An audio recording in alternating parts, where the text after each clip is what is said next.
ও হচ্ছে শ্রীকান্ত। পুরো বান্দরবন চষে বেড়ানোই যার কাজ। আমাদের নিয়ে যাচ্ছে নীলাচলে। পার্বত্য অঞ্চলের বুক জুড়ে পাহাড়ের যে নীরব ইতিহাস লেখা আছে তার এক জীবন্ত অধ্যায় নীলাচল।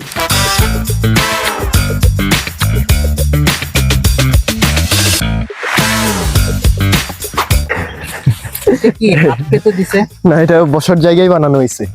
একটু বসেন তাইলে।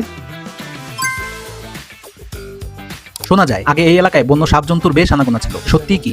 হ্যাঁ, আগে ছিল, যেমন 10 থেকে 20 বছর আগে ছিল। এখন তো জনবসতি বেশি বেড়ে যাওয়ার কারণে আর এখন তো আছে বিলুপ্তির পথে আর কি। সমতলে এখন পাখি খুব কম দেখা যায়, কিন্তু এখানে অনেক পাখি চোখে পড়ছে। এর বিশেষ কারণ কি? পাখিটা একটু বেশি এখানে, মনে করেন গাছপালা থাকার কারণে। আর পাখি তো চাই যেখানে মানে গাছপালা বেশি থাকবে সেখানেই সেখানেই যেতে চায় আর কি।